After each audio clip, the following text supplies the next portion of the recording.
Welcome to Rogue Bogues. This is the basketball series. Another week under the wraps. NBA playoffs. A lot to talk about. Pro, what's going on? Bogues, what are you up to, brother? Just another fucking week in beautiful Irvine, California, my man. You getting a tan out there? Fuck no, I'm not a tan. Someone asked me if I'm going to the beach. Yesterday I said, do I really want to dodge harpoons for another afternoon? Fuck that. Don't think I'm a beached whale from fucking SeaWorld. I'm not doing that bullshit. No tan, unfortunately. It's illegal to harpoon whales down that end of the world. If you're in Japan, maybe a little bit different. It's a good point. Another great week with the trainers and stuff. I had a great incident. That it wasn't really an incident, but it was a pretty funny moment. Look, it is the wild, wild west out here, man. I've seen like clients get stolen, guys going at it, yelling at each other. What do you mean clients get stolen? So like from other trainers or agents? Trainers, because there's not even agents. Fuck agents. Trainers. No, I've seen I've seen some fucking wacky shit. So, and I've heard that story of trainers stealing. I've never done it before, ever. I would never do it. I'd rather a fucking hand job from Edward Scissorhands than steal a client from another fucking trainer. Like, forget about it. But so I'm working my guy out, and a trainer comes up. The kid's dad was the player's dad was sitting watching the workout, and all of a sudden, this trainer who's been talking to me all week, like, "Hey, you want to grab something? I really want to learn from you." All that bullshit. I'm like, "Give me a fucking break. Come on, pal. Stop. Stop with the fucking madness." So he sits down and starts watching film with the parent of a player that was working out. I was like, "This fucking guy." So the player turns and just like gives me the shrug shoulder. I'm like, "The fuck do you want from me? I don't know what's going on." So he does it for 10 minutes. He closes his laptop. You know how that whole assistant coach deal, look at me, fucking clips on a laptop bullshit. So he's doing that, and he leaves and he goes, "Bye, Mike. I'll see you tomorrow." And I turn to my player. I go, "Do you know what that was right there?" He goes, "No." I said, "That was the pool boy fucking my wife and saying, 'I'll see you tomorrow, Mr. Procopio. Check on those chlorine levels.'" And he walked the fuck out. I mean, I'm just shaking my fucking head, Bogues. I mean, oh God, this fucking trainer thing is unbelievable. It's fucking unreal. And what they do out here is they work players out and get them tired. Not one fucking correction, not one stop, not one, "Hey, your shot's fucked up. Let's do maybe a little tweak. Hey, you traveled right here." This is why our fucking players, 80 to 90% of the young players in the United States are fucked up.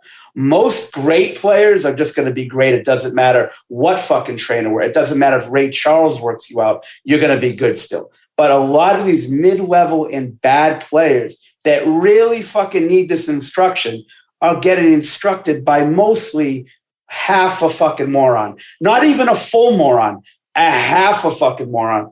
And it's like practicing game 7 last second shots for an hour and a half at a time. That's all they work on.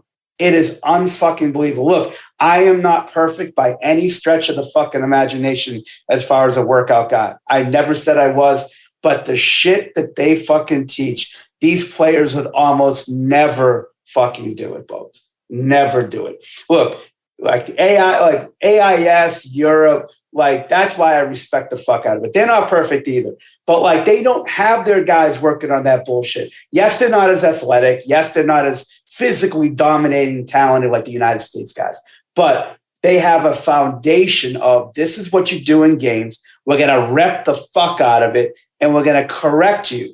It's usually by a Serbian threatening to kill you and running mountains, but they'll correct you and they'll be a little psychotic when doing it. It's just not done here. They just make shit up. You can see them wanting to drill by drill, just thinking of something more elaborate to work on. And again, no correction. But that fucking guy sitting next to the parent, I didn't give a fuck, Wes. I'm not fucking paranoid or anything like that, so I didn't really care about it. The player was more confused about anything. This guy has never met this parent a day in his life. And I was like, this fucking guy, it is brutal. Fucking, that's usually in the agent world, agents would steal players, but not in front of the agents. Like you usually go through a teammate that has that agent. Hey, let me get a meal with him, whatever. But that's brutal, right in front of your nose. Very disrespectful. But I like the cool guy reference, though. Yeah, very, very, very applicable. But it's, I guess, you got to talk about, the new grift is probably not just. I wonder if it happens in other sports. It has to, right? Baseball. I mean, football not as much because probably not as much skill involved. Maybe for the quarterback, but I mean, it's the new grift.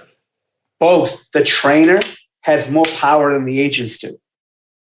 And not all trainers are bad. Don't get me wrong. There are good trainers out there, but the trainers are in with these kids when they're like 11, 12 years old, and they work with them for 4 or 5 years before they got to make a real big basketball decision. So the AU coaches, the college coaches, they never used to go through the trainers at all. Now they go. That's all they do. Like usually it was the agent gets the guy for pre-draft and puts you with a trainer, their trainer, blah, blah, blah. We had that with Bill Duffy. We had that with a couple of agents. Same as me. When I was with Tim Grover. Yeah, for sure. We talked about that last week. But now they get the player and they have to bring the trainer. And a lot of times it's just like an agent might sign 5 guys. They might have 7 different trainers, working out 5 guys. Sometimes there's 2 trainers working with 1 guy, which never works. Never works because, it's a power grab. Everybody is chasing to get credit and all this bullshit. It is amazing. It's the new grift, though. Like it really is, because you can make a lot of money doing it. Like you run a good academy, and then most coaches are, they're charging $50 to $100 an hour per session, and then you factor that in if you get 3 or 4 kids in your group. But not only that, it's like the guy sitting with the laptop is the grift is look at my network. I know look at the polo shirt I have on with my NBA logo. I know, it could be as simple as going to shake Steve Kerr's hand. And look, I know Steve Kerr, and that's the grift now. So it's just the kids are the ones that are affected. I want to say right now, there's 3 or 4 trainers making 7 figures, not 6. Like that with the LA facilities and whatnot. Oh yeah, I agree. Well, no, the social media following. So they'll have 300, 400, 500, 1 million followers on either Instagram, Twitter, whatever, and then they do product placement. They do this, they do that. They do like inspirational speaking all over the world. Guys go to China, make 25, 30,000 a week. It's crazy. Now a lot of these mid-level trainers that are fucking brutal usually, they're making 200. That's what I'm saying. You can make good money. You can make a living, full-time living from it, and it's that's the thing. The ones that are affected are the kids because parents sometimes don't know any better. You just think, this guy knows this guy knows this guy. No doubt. And you go with them. So, yeah, definitely an interesting observation. We'll get another one from you next week. But we have a request from our listeners, Pro. They would like you to pronounce our friend OG from Toronto's last name just one more time before we kick off. Oh, shit. All right. OG Anunoby. What is it? You know what it is. It's an Obi. It's not Anobi. Anobi, not an Anobi. But yeah, that's a shout out for a listener that put that request in. So let's get rolling. A lot to get through. Let's start with Golden State and Denver. Sweep incoming, Pro. Who knows? It's currently 3-0. Denver had their chances in game 3. But as we discussed on the call-in not long ago, the new death lineup for the Warriors, Poole, Steph, Thompson, and Draymond Green is causing massive problems. Analytically, on the court, defensively, it's a very, very good lineup. The needle really moves with it. What was funny is in game 3, that lineup in the first quarter wasn't great for him. It was like a -7, and then they just piled it on after that. The Warriors are roaming off Aaron Gordon, which I kind of called pre-series. I figured they would have, when Draymond's on Jokic, they would send help off of him and have that guy roam.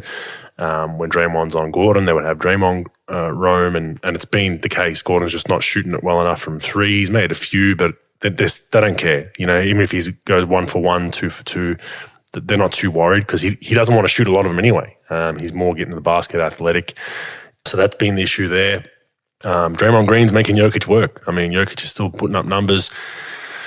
He's still obviously their clear, by far, best player. He's 29 points, 13 rebounds, 5 assists for the series. So his assists are down heavily And I think the Warriors are going to live with him scoring over Draymond and working rather than getting other guys involved. At the end of the day, Denver just don't have enough. They don't have enough horses to battle with this Golden State team. I thought maybe 2 games, probably, I thought 4-2 series for the Warriors, just based on the Denver factor. And, the Warriors always, there's one game in the series they'll just kind of coast through and maybe lose. And that looked like it was going to be yesterday, but they turned it on in the second half, especially defensively. I just don't think Denver have enough talent to get through it, pro. So I think maybe Denver salvage it, but at best this is 4-1, if not a sweep, pro.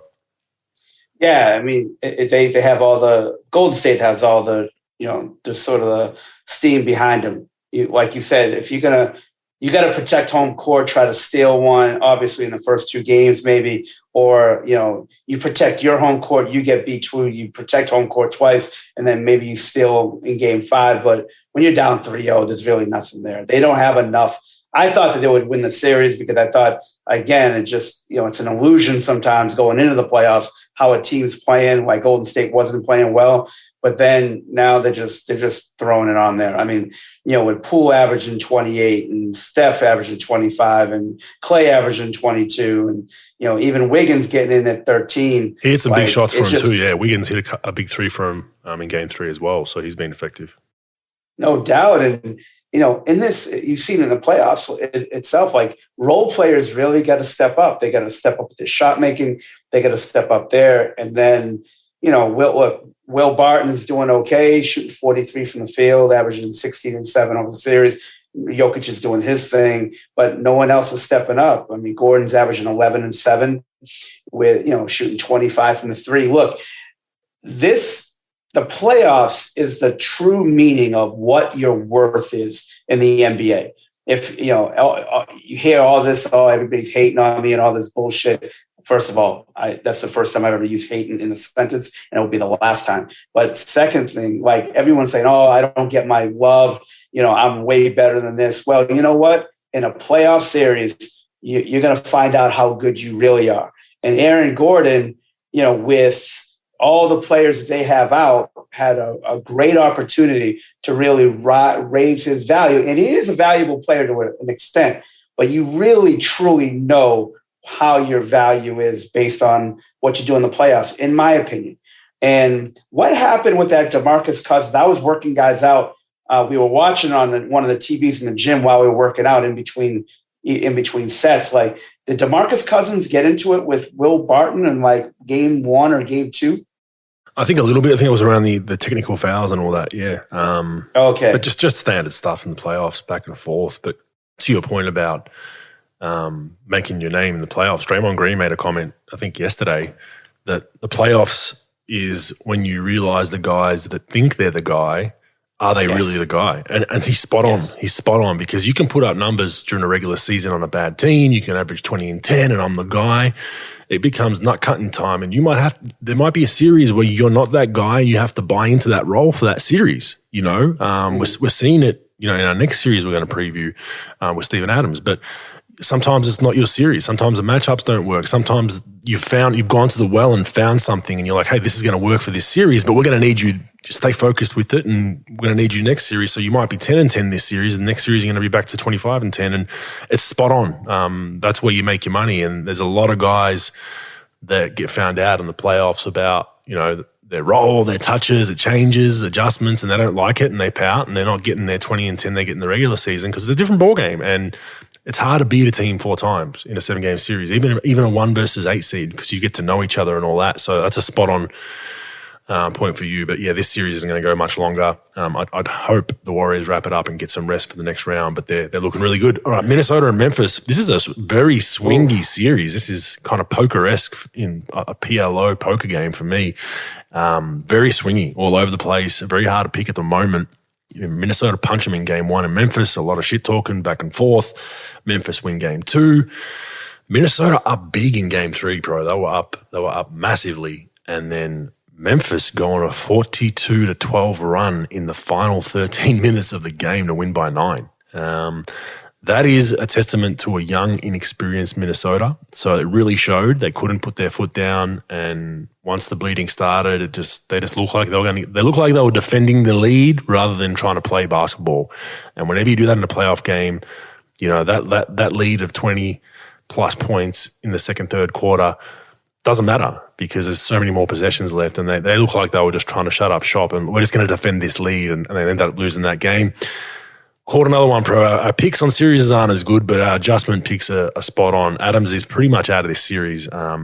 Benched after game one. It's just a tough series for him. It is what it is. Cat is a tough guard for a Steven Adams because he can take him outside. He can shoot the three ball so well. I mean, he won the 3-point shooting contest. The adjustment for Memphis is they've put Triple J at the 5, and he has guarded Cat as good as anyone I've seen because he has length, he has size, he has enough strength to hold him off on the block, and he's giving Cat fits. I mean, Cat had his first couple of games were okay, but still inconsistent after that first game where he played really well. His game 3 was horrid. He's going to have to bounce back in game 4 today. But this is a pretty fun series, very, very swingy. So I've enjoyed this one so far, bro. Yeah, Bogues, with that whole big blowout and comeback, it goes to show you. I had a parent of one of the players that is training for the draft, not someone I'm working with, come up to me and said, how does that happen? I go, this is something that your son should take notes on, because too many possessions, NBA players, especially young ones, like to shit fuck away from possessions, like to take tough shots. Like, even though they got a big lead, they want to take like one of those, like, range testing shots and take that like contested 1-foot 3 going out of bounds with like 19 on the shot clock. This is where possessions, especially in the playoffs, become really, really important. They all matter or none of them matters. And that's what you got to understand. Yeah, you're going to take some tough shots late in the shot clock, but this is where, especially when you have big leads. Look, I've been on both sides of that. I mostly lose leads when I was in Dallas, but sometimes we came back from big deficits. But it's one of those things. Sometimes it's like you're trapped in a dream and you're like running in quicksand. Like, you can't get out of it. There's not enough timeouts. There's not enough corrections to be made. The other team just has it, and you're just like, you're nonchalant, turning the ball over or taking tough shots, and the other team capitalizes on that. And on the other side of that, like Memphis, they never quit. They kept on doing, keeping up with what they needed to do, just kept on fucking trying to attack the basket, get great shots, and trying to force Minnesota into tough contested shots for the most part. And they got themselves right back in that game. And it goes to show you, if you're watching the playoffs and you're a coach or you're a player, understand how important these possessions are, how important spacing is, how important screening is, how important is getting great shots and passing up tough shots and staying off Sports Center to get to somebody else, and so they can make an easier play. And this is where ball movement and spacing and attacking is really important. And I don't see Minnesota having a chance here. But hey, look, they had a great season. It's still not officially over yet, obviously. But I just don't see it. 2-1, bro. Game 4 is about to start today. Come on, man. You're off the fence already? Yeah, I'm off that fucking fence, to be honest. I'm off the fence of Minnesota. But they're a good team. Look, I don't think they have much of a chance, but then again, I'm like 0-9 in playoff predictions. So why the fuck would anyone listen to me? I don't think Minnesota has enough, but that's just me. But yeah, that was a tough one to watch. The thing that scares me about Minnesota is they're young and dumb, So you just don't know. Like I said, they're young and inexperienced. I don't think they feel the pressure when they're supposed to, and I don't think they feel like they're supposed to win when they're supposed to. They're young and dumb, so it could work in their favor. Ja Morant had a horrible game offensively last game, but just for people out there, ends up with a triple-double, and just a testament to when you're not doing well shooting the ball or it's not rolling for you, he did other things to help them win the game. So that was, in their comeback, he was instrumental with creating for others, and they're focusing so much attention on keeping him out of the paint that he got other guys going, finishes with a triple-double. So you can always do something else. All right, Phoenix, New Orleans, currently 2-1. Look, another run of injuries. Booker's done his hamstring now. He'll probably be out for the series if I'm a betting man. I don't know how bad it is. They've kind of kept it pretty quiet, which is concerning. My question is, do they need him this round, Pro? I don't think so. I think New Orleans have been fantastic. I think Phoenix is just going to grind them to death for a series win. Maybe New Orleans get game 4. Maybe it goes 4-2 with the Booker out. But I don't think this is how deep Phoenix are, in my opinion. I think that I'd like to see New Orleans get game 4 and they get a series. I think it'd be fantastic. But I don't think that's going to happen. Look, the emergence of Brandon Ingram can't go unnoticed. He was quiet in game 1, but he's been huge in their last 2 games. He had 34 on 11 for 19 shooting in game 3, 37, 11 and 9 in game 2 for a win. He's been very, very good. He's gotten better and better. I mean, he's the X factor for them in my opinion. McCollum definitely helps, but I think Ingram is started to establish himself as a great playoff shot maker. When it bogs down, sometimes long twos contested, he can get a shot up, a la what Kawhi did to us a couple of years ago in the NBA Finals.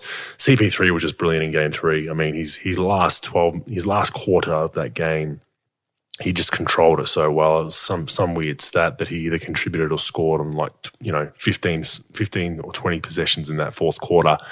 Amazing. Aiden was huge in game 3, 28 and 17. Do you see New Orleans stealing another game? Do you think they can salvage a series, or do you think Phoenix just grind them to death and wrap this up? I think that they'll steal another game at some point, but I think this is going to be a 4-2 deal. I don't think that, I don't think they have enough. I don't think there's enough offense after those 2 guys.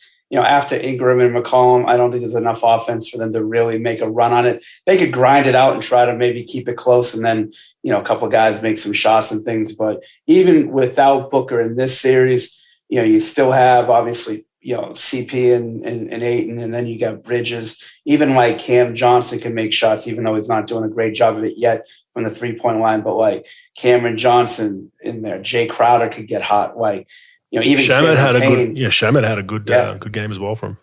Yes, he did. So I think they got enough to really go through. It's one of those deals I've heard that they're going to reevaluate in 2 weeks. Being a fantasy GM, I fucking hate hearing that because you never really know. And then, those hamstrings are tough deals. I mean, it's a little bit different, in my opinion, than a calf. A calf is still surprising. You could still be out a week or 2, but those hamstrings, man, when you fucking pull it, it's a tough deal to come back from. And what grade as well? That's, Yes. That's where they're being quiet. If it's a slight strain, you can usually, being the doctors that we are, but you can usually be seeing what we've seen in our NBA careers with other guys, 2 weeks, you can kind of, and then start loading again. But if it's a further grade, more severe, 4 to 6 weeks sometimes, if not more, and then you try to, as you said, you try to rush back from those. I saw David Lee do that a championship year. You can retweak it for sure, and then you're in all sorts. Then you're just kind of running in mud for the rest of the season, and you need a good off-season rehab. So I don't think it changes the trajectory of this series. I think he should be hopefully back if they go conference finals, but maybe the next series or the series after, it could have an effect. So we'll see that, and that'll be potentially be Dallas or Utah in the second round, and then you hope to see Golden State if Phoenix get through playing that conference finals. So we'll see how that all goes. Dallas, Utah. You watch that today? Yeah, I did. I caught the fourth quarter. Look, I'm still somewhat disappointed in Utah. I think they need to take more advantage of the Luka injury, but it's funny. Luka comes back and they win that game.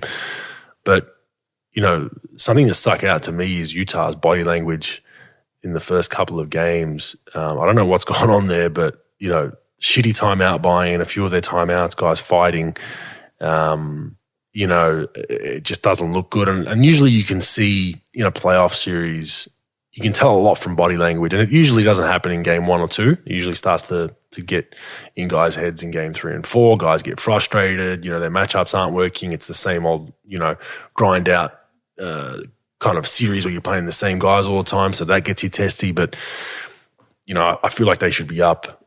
It should be 3-1 somewhat going back to Dallas to give them a chance with Luka coming back. But they've salvaged this. On the other hand, Dallas have been great without Luka, I think. They've battled. They've kept all the games close. Jalen Brunson, he's about to get the big bag of money. Fantastic player. 41 points for 15 for 25 in game 2, 31 and 6 in the other game. I think that was game 3. Game 1, he was a bit rougher on the shooting stats, but Donovan Mitchell, he's hitting his numbers points-wise, but horrible shooting clips, bro. I know he has to have it going for them to probably, advance and get through a playoff series, but his numbers, man, he's shooting at 30, I think he's in the 30s for the series. Just not good enough. Jordan Clarkson, who was, we both mentioned, when he has good games off the bench, they win. He had a good game today off the bench, they won. The blame Rudy game, pro, starting again. Do you buy or sell that? I mean, I don't think it's, solely on him. None of the people out there saying it goes to a 1 through 5 switch. That doesn't help Rudy's case. But I saw a number that he's on the ball with a Rudy contest. He's still their best defender on field goal percentage wise. Now, you might argue guys get buy-in, this, that. Thing I've noticed is when they have Rudy out of the game, it's a free-for-all on layups or getting in the paint. So the game definitely changes. And Utah they don't have any great perimeter defenders. I mean, Royce O'Neal is probably their best perimeter defender. Conley he's solid, but I mean, I think he's slowing down with his age. One thing I liked at the end of this game is they went to the 1 through 5 switch. Luka hits the step back on Rudy. I thought that was ball game. It put him up 4 with 40 seconds left. And then Snyder said, we're getting it out of his hands at all costs. And a great adjustment. You have to do it. What I mean by that is they went to kind of a soft coverage on the ball screen when Luka came off with Rudy. Rudy stayed on the ball. Guard chased over. They got the ball out of his hands at all costs. And then you live with the consequences. You'd rather die by Dinwiddie making that 3 at the end of the game. You live with that, right? But if Luka makes it, you're like, man, we should have got the ball out of his hands. So I think they made the right adjustment there, pro, but I'm not sure what your thoughts are. I think Dallas should salvage game 5 and make it a series going back to Utah. With all that said and done, Utah is even the series at 2-2 as low as we've been on them. And you know they did it, pro? They did it with a Rudy dunk game winner from an assist from Donovan Mitchell, which is exactly what we haven't heard the last 6 months of the season. So it was good to see that. Obviously, the stat that we mentioned a week or two ago that Donovan averages 2 passes, not assists, 2 passes a game to Rudy. It was nice for them to find each other for the game winner, pro. What do you got? Bogues, this is a weird series for sure. Like you said, Doncic is out. You would think in the first 3 games, you thought, especially after still in game 1, that they would be in the driver's seat. And their sense of urgency today was good. The first 3 games, it just wasn't. The first game, it was there. The next 2 were not. Donovan Mitchell, to me, I'm trying to sort of figure out where would I stack these 3 players up? Where would I stack where Donovan Mitchell, John Morant, and Damian Lillard stand in the ranking those 3 guys? And because who's the better of the 3? And I'm not going to discuss that here, but like Mitchell always put up points. And I watched him a lot. I like him. But my thing is, I've always wondered, is he a superstar or is he not a superstar? And this series, he is not playing like a superstar.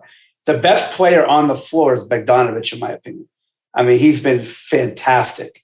Like anytime they need a basket, they go to him. Yes, Mitchell has his moments where he can score, no question about it. But I think it's an issue. For Dallas, like you said, Brunson's going to get paid. He's a $20 million player coming into the series. I think that he's going to come north of 25, if I had to guess. New York's going to come with it. Detroit's going to come with it to put him with Cunningham. Dallas is going to have to decide what they want to do.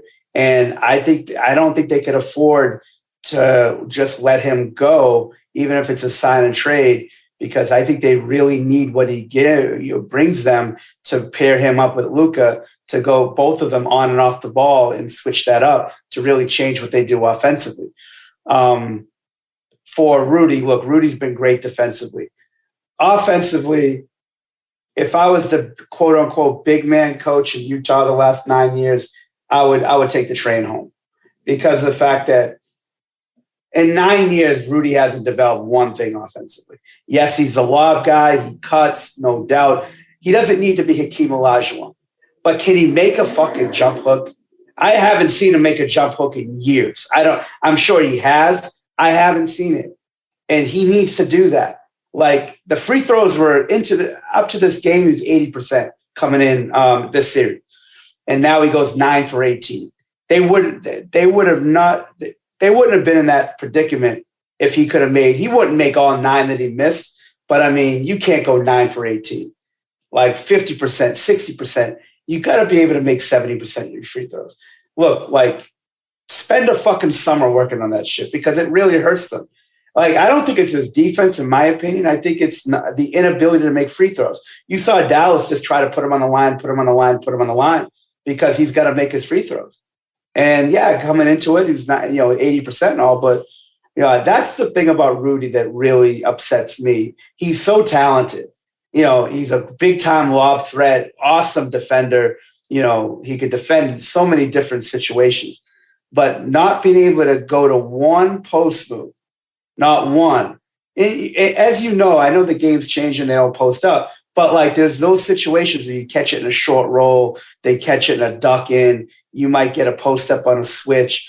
Like you've got to be able to come to something. Yeah, and that's where Aiden is really good. Like he will just seal you, no dribble, turn and shoot the hook. And yeah, to your point about free throw shooting is Rudy's got to have that 4 to 5 foot hook, because if he takes that dribble to get to the basket, they're just going to foul. So sometimes you got to take that hook shot and just get it up there rather than playing into their hands. But credit to Utah, they kept him out there. They didn't take him out. They said we're going to ride with our guy. They kept him out there. Most coaches would take him out.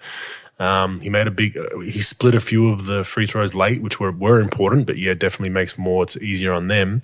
Doesn't come down to that last shot by Dinwiddie, but I like that they stuck with him. But yeah, you got a point. I think that small little hook for him is probably the next step for him to expand his offensive game and become a bit more valuable. But it's a tough one. He's that elite role-playing big, so he's not an elite big where you're going to throw it to him. No, and I don't think he ever will be, to be honest with you. I don't think you want him posting up, to be honest with you. But the one where he can get a bucket is definitely roll, duck in at the dotted line, catch it straight to your Kareem type hook. Right, work on that 4 or 5 feet, bang. If you don't have that, kick it out, pick and roll. But I think they're just so used to him just not getting it down there, and it does affect the play. But Dallas had their chances too. I mean, like I said, I thought that Luka step back 3 was ball game. But credit to Utah, they've grinded back, and it's now a swingy series in itself. It could go either way.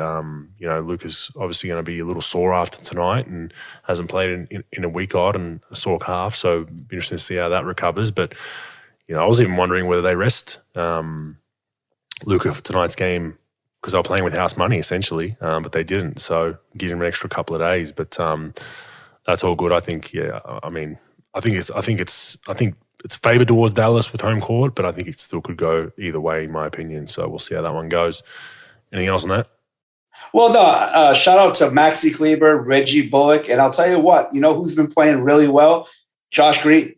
And he had a big game 3, didn't he? Yeah. Yes. Made a couple of threes. I mean, they throw him out there. He plays 10, 11 minutes in playoff action for a young kid.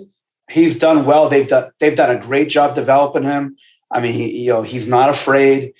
He's into the action. But Maxi Kleber had a huge game 3, making those threes. Reggie Bullock had a big game today. But it's a fun series. I really liked both teams. I agree with you. Dallas is fun to watch, even without Doncic. Moving the ball, everybody knows what they got to do. Move the ball, drive and kick, get open threes. They play great defense. I think they still have a really good chance of making the. And look, if Booker's out and they advance, I'm telling you, they're a dark horse to get. I agree. They have a dark horse. That's why I said I think the Booker doesn't affect them in this series against New Orleans, but I think down the line, they need Booker back to get through Dallas. Dallas will be tough. Even Utah, to an extent, would be tough for them, I think. So we'll see how that goes. All right, Philly and Toronto, one we've probably got glaringly wrong. Philly up 3-1. I mean, I just wasn't sold on Philly. I still I'm not, but Joel Embiid's proven us wrong every week. It's 3-1 currently. Toronto steal one today. I mean, could be 2-2 arguably, but Joel Embiid hits a very tough shot to force the game not going to overtime. Tough 3. A really, really beautiful play at the end of the game there. He's dominating this series. He's 26, 12, and 2. Siakam's the best for them, for Toronto at 22, 6, and 5.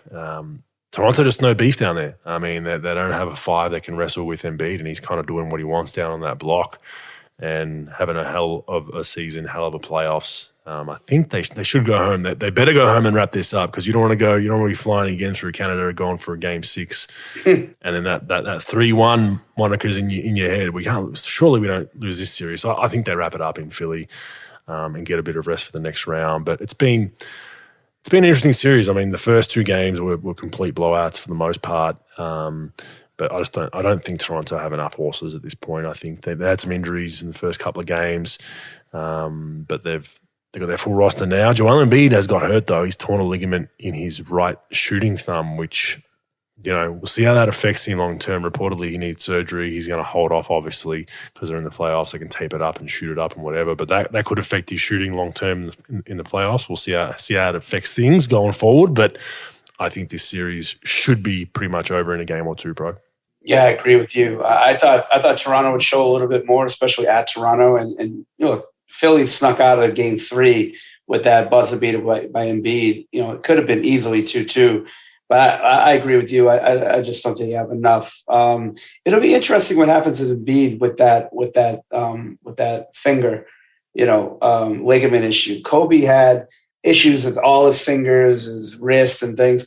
And he said every time he hurt something on his shooting hand, he had to readjust his shooting. And he goes, thankfully, most of the times he got hurt was during the season, so he could tweak it during the season. But to tweak it during the playoffs and have to tweak your shot is a very interesting thing, because sometimes the feel of the ball is different. Sometimes your release has to be different. You got to put a little more power into it. You got to sort of adjust. And so I'm interested to see how he does the rest of the series and the rest of the playoffs in general. I don't expect Toronto to come back. Scotty Barnes, shout out to him, Rookie of the Year, I heard. So that's a great testament of what he's doing. And that's great for him. But yeah, I don't really see Toronto having enough to beat them at Philly, but you never know. It'll be an interesting deal. Yeah, if they get game 5, but it will definitely be interesting going back to Toronto, make it a bit of a series. But yeah, I think this one's going to be over pretty soon. Miami, Atlanta make it a series. They say a series doesn't start until someone wins on the road, and no one has yet. It's 2-1 in favor of Miami. Miami had a chance, should have won this game. They should have won game 3. They were up double digits at one point, but some big shots from Bogdanovic that got them back in the game. He went on a 3-point barrage at one point late in that game, and then got it to a point where Trey could get him over the line late in a close win. He had a big floater late. Can Atlanta get game 4? Now, especially Kyle Lowry, one of their best defenders, a guy that was integral in guarding Trae Young and has kept Trae Young to season-low numbers, is out with a hamstring as well. So another hamstring injury, an older guy. Don't want to see this, but you'd imagine he's out for the rest of the series at best. So we'll see how that goes. Butler's been really good. I mean, he's made some huge shots for him. And what did he have? He had 45 points in game 2 on the way to his playoff career high. Hit that big fadeaway 3 on the right side. I mean, he's made some really big shots for him. He's been really good for him, I think. He's played very, very well offensively. Probably more than you expect from him. He's streaky offensively. He can have a night and then he can kind of disappear at times, but he's been really good for him offensively. I think Trae Young needs to be better defensively, pro. It's that Tatum Brown conversation we had last week. You don't need him to be elite and be a lockdown defender, but you need him to go from shitty to just be consistently decent. Just give us something. He's been a turnstile for the most part defensively, and it's been embarrassing at times. I mean, Butler blew by him for dunks in that 45-point barrage. But Butler for the series so far, 29, 7, and 6. Trae Young's at 19, 5, and 6 on pretty bad clips. So Trae Young's going to have to improve on the offensive end, but I think defensively they're picking on him, bro. They're putting him in almost every action they can, in some way or another, whether he's a cross screener, whether he's a ball screener, whether they're bringing Bam down to the block with a flex or an up screen or a chin cut. They're doing everything they can to get Trae Young involved in the action, and in playoff basketball, you can't hide you can't hide guarding someone in the corner. Just teams are going to find you out, and that's what they've done. So, be interesting to see if Atlanta can get game 4 and make it a series, but I don't think so. I think Miami will still get this one. I picked it 4-1. Maybe they get to 4-2, but I think Miami, even with Kyle Lowry out, they can move Butler to Trae Young and still get that series, bro. Yeah, I agree with that, Bogues. I think that Lowry, it's going to be tough for him to come back this series. Maybe he does, maybe he doesn't. I don't think he will. The one good thing about Miami is they had to deal with a lot of COVID issues this year, and they had a lot of their bench guys got a lot of time. They got a lot of experience, playing big minutes, starters minutes. So I really think that guys like, Max Strauss and, Gabe Vincent, Dedmon got a lot of time. I think those guys could really step up when they need to, especially in this series. It'll be interesting if they play Tyler Hero, if they continue to bring him off the bench, or do they, or do they start him? That'll be interesting to me. The Trae Young thing is interesting. The defensive stuff. He really has no interest in playing defense, and it's embarrassing at times. The guy is a hell of a player, but when his shot making, this is when the defense becomes an issue, and people start really focusing on it. When he doesn't make his shots, he's making 17% of his threes in the series. So now the focal point is going to be, he's shooting 37%, 17 from the three.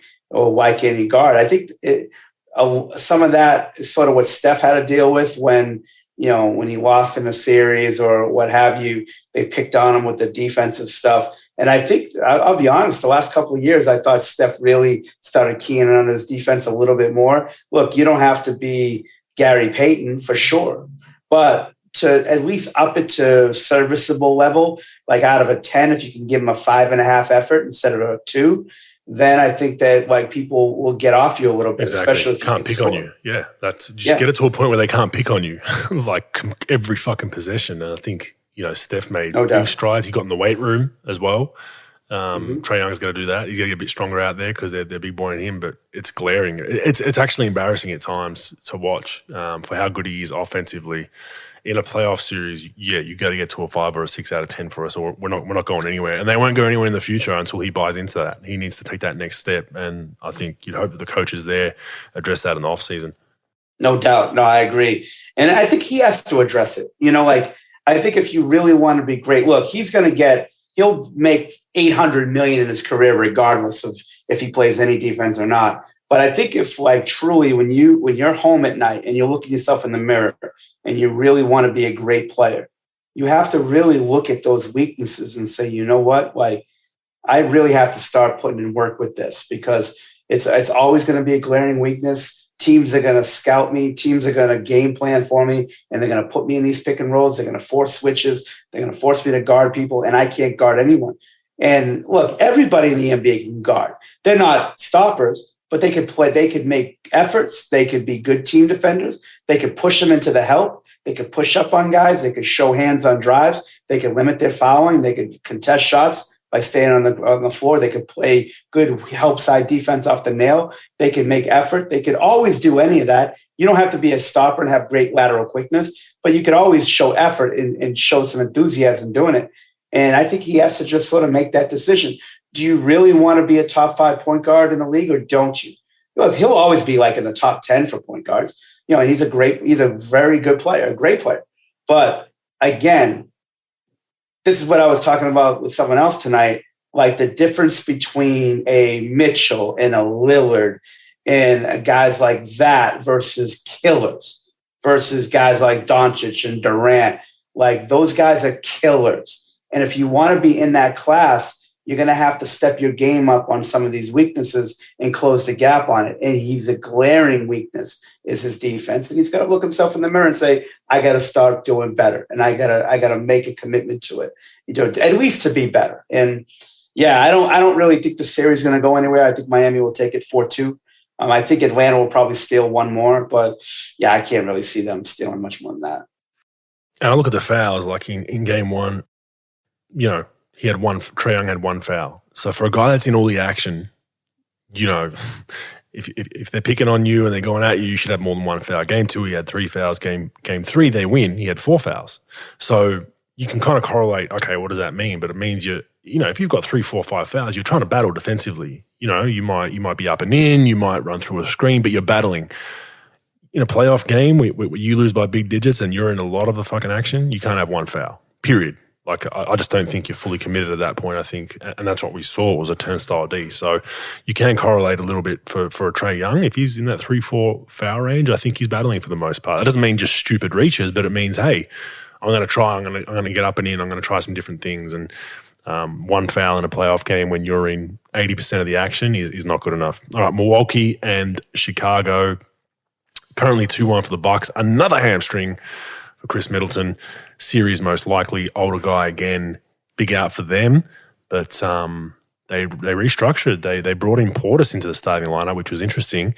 And they absolutely punch Chicago in Game 3. Now, Chicago bounced back, leveled the series 1-1, stole home court. They just gave it straight back up. It was a disgraceful effort by the Bulls, in my opinion. Inexcusable loss. I mean, to lose by 30 points at home without one of the opposing team's big three and scoring threats, that's inexcusable. So much so that the Bulls fans thought the same. They were being booed in their own arena. The Drew Holiday adjustment, they've put him on DeRozan. That's been huge. Huge adjustment. We knew it was going to happen at some point. And Drew's going to get the task of guarding their best player, whether it's a forward or a guard once they get going. Giannis, obviously, 26, 14, and 7. One guy that stepped up for the Bulls is Nikola Vucevic. He's been pretty good for him. 22, 12, and 3. They're going to need that and a whole lot more. But DeRozan, horrible game 1, came back and said, I'm not going to have another game like that. Played phenomenal in game 2, and then he's had a horrible game 3. So we'll see what he does in game 4. I thought this would be a sweep series just because I think the Bulls' last 2 months of the season was horrible. Form wasn't good. They battled to get one game. I thought they played real well in game 2. Can they get game 4? Maybe. Maybe they make an adjustment now knowing that Middleton's out, and they can get that game 4 and make it a series. But I still think Milwaukee win this one quite comfortably. I would like to see Chicago get game 4 and make it a series. But, I mean, they're just so up and down, man. Like, how do you go from such a great performance in game 2 to losing by 30 on your home floor with one of their stars out? Inexcusable. So that's my thoughts, Pro. Yeah, I mean, it's hard to think about, like, you put such a great performance together and then you just sort of be followed up with that, what they put on the floor. And yes, they don't have ball, but they haven't had ball for a while. So they've dealt with that.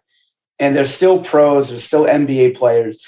And look, we all know DeRozan's going to give you his. Vucevic is going to give you his. Levine will give you his. I mean, Levine's not doing great, but he's averaging 17 and 5 in the series. But, like, you need more from your bench. Your bench needs to, like, get locked in, make shots, play hard defense, but they got to make shots. That's the only way they're going to win. And, like, Caruso's doing his part, but there's really not there's not really a lot else going on there. Patrick Williams still getting his legs coming back from injury. He's shooting 28% from the field. Kobe White, 33%. You need to do more. We talked about it in the beginning of the show.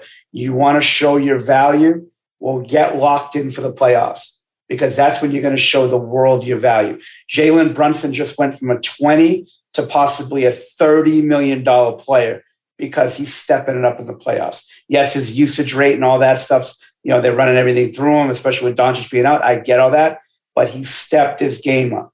You got to step your game up, and you can't be embarrassed like that. This is the playoffs, brother. This ain't fucking, you're not in Oklahoma City on a back-to-back in fucking February, all right? This is not bullshit basketball like most of the regular season is. This is the playoffs. This is what you get paid for. This is what people entrust you to be able to do. This is what you decide if you want to be a player or you're not, or you want to rob money on the 1st and the 15th. And the Bulls aren't doing enough. If I'm the Bulls, I just don't think they have much of a chance. I was a big Bulls fan at the beginning of the year, throughout the whole year, but I just don't see it happening. Now, Middleton being out, this could still change it. You still need to have this firepower. Obviously, Giannis is playing brilliantly with 26, 14, and 7.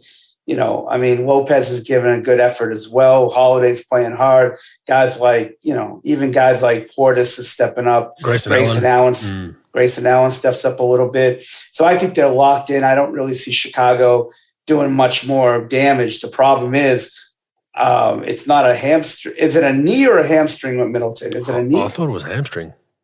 Yeah, I thought. Oh, I thought it was a knee. I forgot. I know he's out, and I know they were going to reevaluate him in 10 to 14 days. Maybe I got that mixed up, but they got, no, it's just in the playoffs. It's a cliche, but it's true. It's next man up. Yeah, sprained left knee. Yeah. Yeah. So it's next man up, and who's going to be that guy? Who's going to be that guy? Obviously, Grayson Allen's going to be asked to do more. Portis, who did a great job in the playoffs last year, he's going to ask to do more. Pat Connaughton's going to have to do more. It's it'll be an interesting sort of deal. But I think they'll get through pretty easily. I think it'll be 4-1, 4-2 deal in this series. But going forward, you need that second scorer. They really don't have that guy.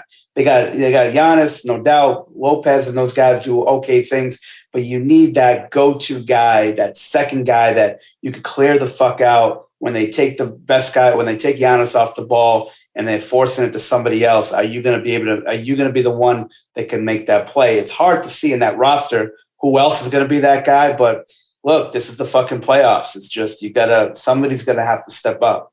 Yeah, they'll need that extra scorer. I mean, from the Bulls' point of view, I just hope that they just make Milwaukee work for the win.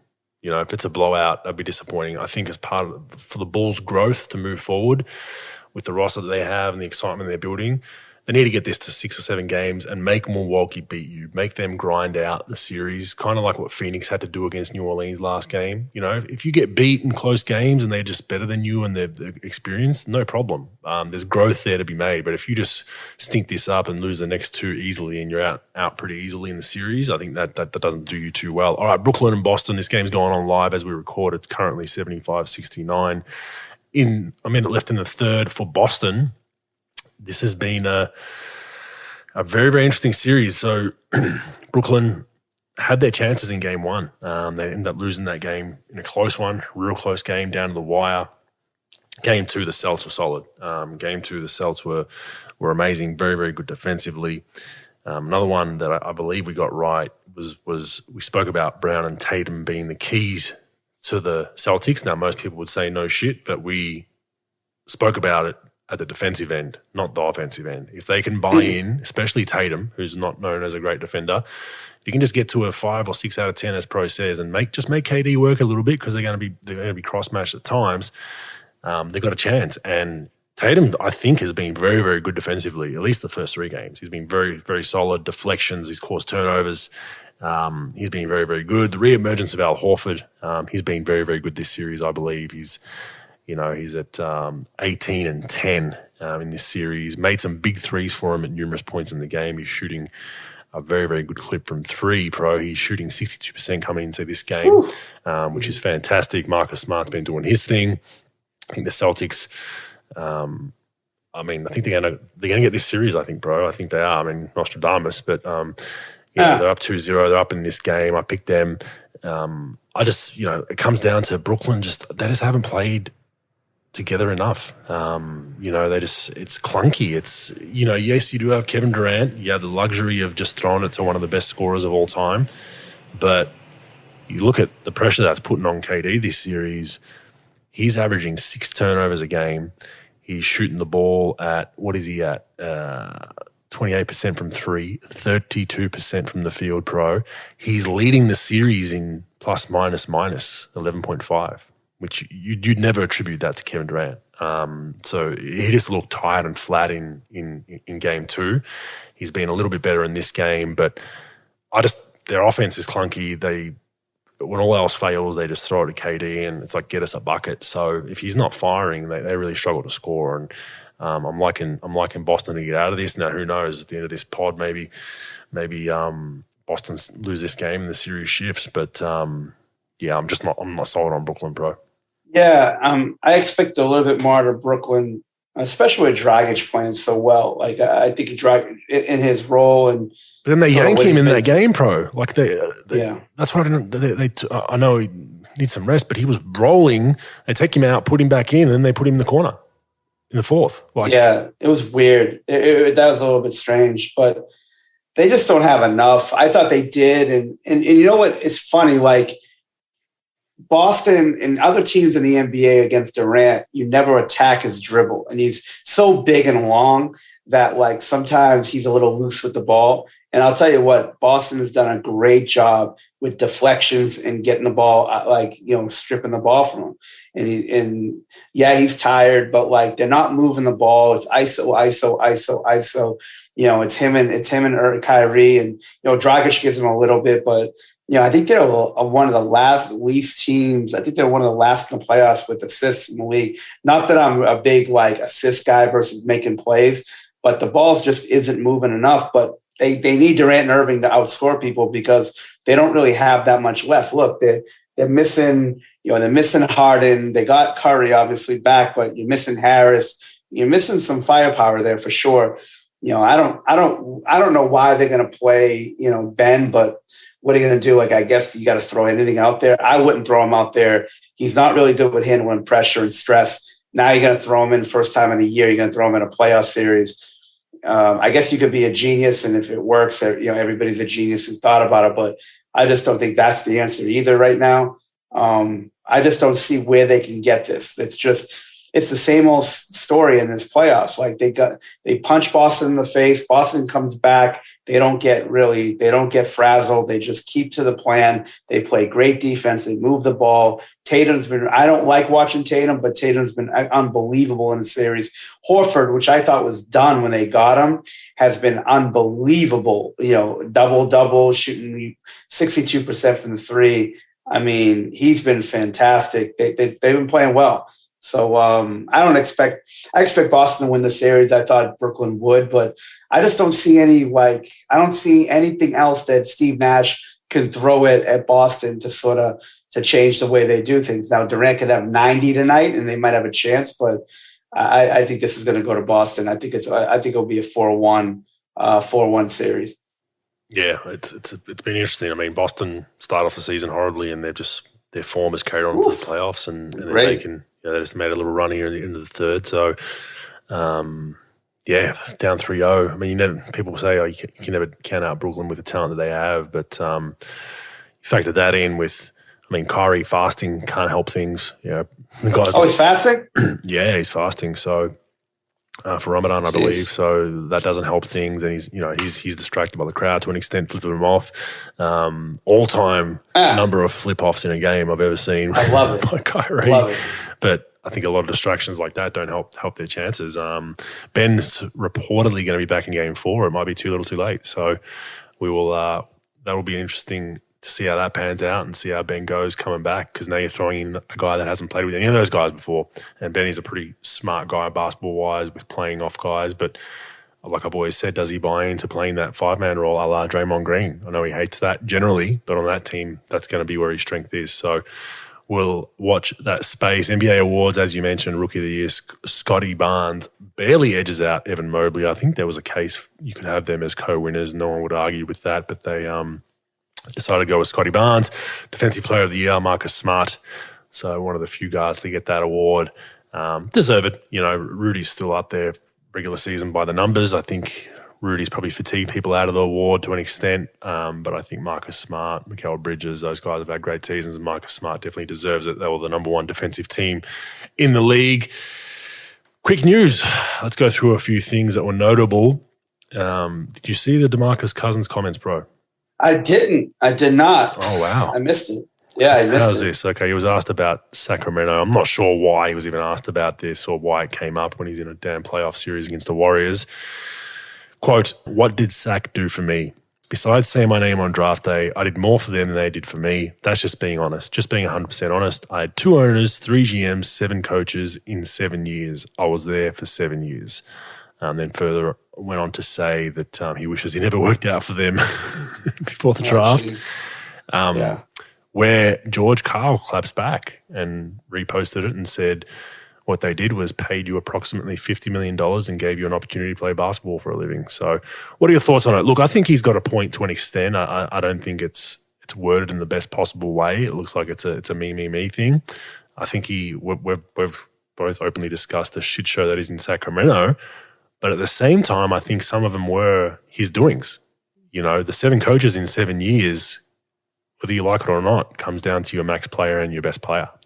Doesn't necessarily come down to your GM or owner not liking him. I can guarantee you, for each and every one of those changes, there was, one player was in the room with the GM and the owner, right?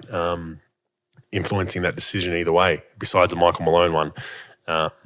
So I think he's got some skin in the game there. He has a point, but not 100% that aggressive pro. What are your thoughts? Look, as Tom Cruise said in the movie Cocktails, if things didn't end badly, then they wouldn't end. All these things end badly. All these relationships with teams and ownership and players, they always end badly. It's always revisionist history. They always want to sort of think a certain way. Look, Sacramento is the biggest shit show in pro sports. I don't think there's another more shit show organization in pro sports from top to bottom.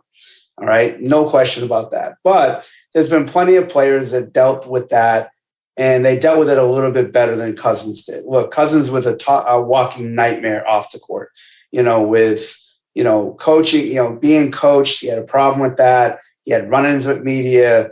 He just immature, for sure. He put up huge numbers, was a great player, was one of the best post players in that 8 or 9 year, you see some of the numbers he put up, like 26, 24, 22, 28. Like, he put up numbers for sure, but he was a pain in the fucking ass. Let's not forget that. Let's not forget that. And I don't like this whole 7 coach thing, because a lot of times they count the person who filled in for the coach who gets fired, the interim. They had a few of those. And I think it's a two-way street. I think the way they handled things and with the players they brought in, and they just weren't good enough. And he put up all those numbers, but he was a pain in the ass to deal with, for sure. And I think it was a two-way street there. I think they both were to blame to their certain extent, but Sacramento did a lot for him, because he gave him a platform to be one of the best players in the league, at his position.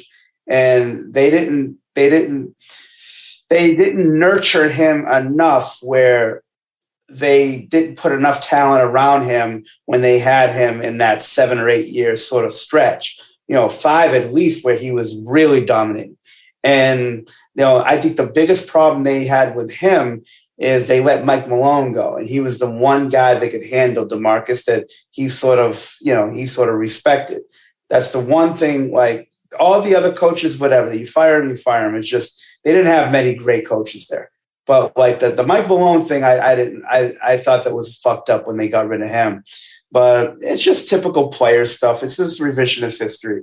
Bogues, how many of these relationships with team the player ever really ended all that well when you had to trade the guy?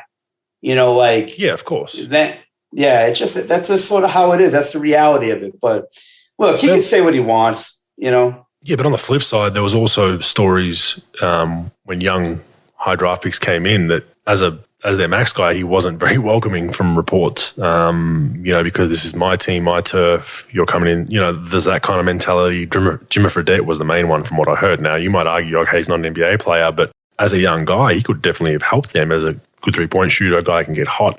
And from, people have mentioned that Demarcus absolutely destroyed the kid's confidence. Now, is that completely Demarcus's fault? No, probably not, but those are the other things you hear. Like, if you're the franchise guy, you have an incentive to try and make sure your teammates are comfortable, they're confident, whether you agree with the draft pick or not, right? So there was rumors around that as well, and that's not solely on the organization. So I think there's a bit of push-pull there. He has some points, probably just went a bit aggressive, shocker for Demarcus, and he's going to tell you what he thinks and he feels, which you don't hate, but I think the relationship went both ways. Charlotte fired their head coach, Pro. Did you see this coming? I did not. I thought Borrego did a really good job. But the only thing I did see, Bogues, and I think you and I discussed it a couple of times, there were some run-ins with him and Ball on the bench a couple of times throughout games where Ball was just doing something fucked up, awful shot, and Borrego tried to coach him. Look, Borrego's not one of those guys that, I don't know how to explain it. I think that he could get overrun by NBA players a little bit, right? Especially young guys. I think he's very organized, very well prepared, very smart, very good coach. But I think with guys like Ball and things like that, I think he struggles with that. And like Ball, he's going to be a handful for any coach, to be honest. It just looks like his brother. Yeah, people say that like he doesn't really like basketball. He wants to do all this other stuff. His brother's really not a problem to coach. I think he's a problem to motivate sometimes. He's sort of like a little introverted and all that. It seems like his brother's a little bit of the opposite, but his brother's a talented kid, probably more talented than Lonzo. But I think that was a part of the problem. I think that, in my opinion, I don't have any intel on it, but you could tell of their interactions on the bench, especially the last month or so in the season.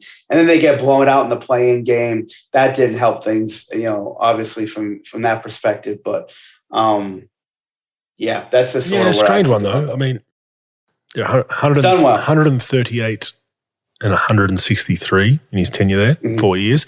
But since the 2019-20 season, 10 winning improvements for the Hornets year on year. So Charlotte went 23 and 42 in 1920, obviously with the COVID stuff. From when he took over. And then 33 and 39 in 2021, and then 43 and 39 this season. So he's improved year on year. So I mean, Charlotte has missed the playoffs for the last 6 seasons, and they were slowly trending up. Maybe the organization thought not quick enough, but this does smell like star player has said, you know what, go a different direction, because he has improved, on paper. So I think to your point, I think the Ball relationship, Charlotte are heavily worried about Ball leaving to LA. They know that that's, down the line, who knows, in 2 or 3, 4 years, they know that he wants to be in Cali. He's a Cali guy. The Ball family, everyone knows about all that. So Charlotte's probably trying to appease him as much as possible. And if the kid said, I'm not a fan of his, easy decision to make, whether you agree with that or not. That's how things work. But yeah, just an interesting one. There was a rumor popped up that the Lakers would not do a Gordon Hayward for Russell Westbrook. Gordon Hayward, of course, has been injured.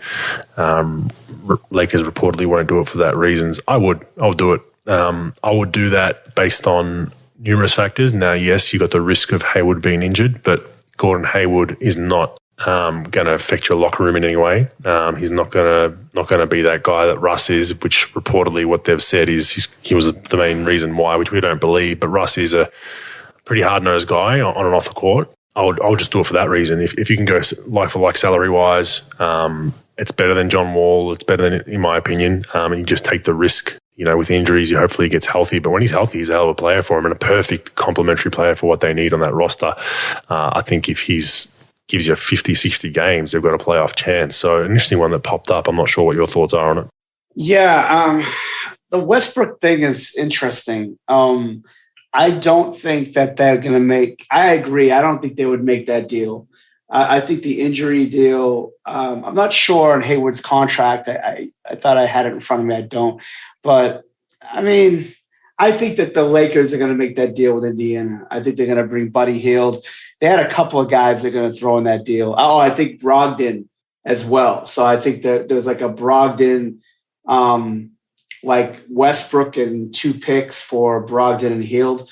I think that would be a better trade for LA than getting Hayward. I think that you're rearranging the deck chairs of the Titanic if you're trading Westbrook for Hayward. But I think if, look, Indiana wants to go forward with cutting salary down the line. They want more cap room. They could stretch out Westbrook on getting him. I think that would probably be a better deal. I do believe that, that Charlotte would probably do it for ticket sales purposes. Getting a guy like Westbrook, he has less of an injury history, obviously. Next the ball, I think. What's up? You take the ball, take the rock out of Ball's hands, though, right? Yeah, it would, and that's why again, I that would be a tough one for Charlotte as well. But I could see them doing it if they're frustrated with Hayward's injuries. And look, they only have to deal with Westbrook, for a year. And what's beyond and I don't think the one thing for the Lakers, they don't have to deal any picks probably in that deal. They probably just go player for player. So if they go to Indiana, it'll be multiple picks. But I think they're going to deal them to Indiana if they're going to deal them at all. I don't think that deal is going to happen with Charlotte. But I did hear about it. I did read about it. I didn't think much of it, but it's like one of those things that both the guys have been frustrated and watched for that team. Hayward just because of injury, Westbrook because of fit. Well, I'd love to see a Russell Westbrook, Rick Carlisle marriage would be fantastic. Oh no, that marriage will last 3 seconds. They'll waive him. They'll waive him in 2 seconds from getting him. So they just want to get off. They want to get off Bridges, and they want to get off Brogdon, and they want to get off Hield, money wise, and just sort of continue to retool that roster, clean their cap up. Last one in the news: Mark Jackson interviewing for the Sacramento Kings head coaching position. I'd hope the organisation has a chat to Harrison Barnes. I'll leave that one there, but. Yeah, interesting. I know Vivek, the owner there, likes to be the Warriors light, and this is maybe his further foray into trying to be the Warriors. But yeah, interesting one that popped up out of nowhere. Yeah, it did. Jackson's been sort of mentioned in a couple of jobs, Lakers being one and Sac being two. I did hear like Mike Brown. I heard D'Antoni. I heard Steve Clifford. If I'm them, I'm hiring Steve Clifford. It's not even close. I'm not doing Mark Jackson. Mark Jackson's they're just. Yeah, I'm not a Mark Jackson fan. I don't, it was such a shit show when he was in Golden State, and I don't know why they would. There's so many candidates of guys who can coach. They need a strong-willed coach that knows what they're doing and won't get steamrolled. And Mark Jackson might be that guy of not getting steamrolled, but like I just don't think he's a very good coach. I don't. I think he's.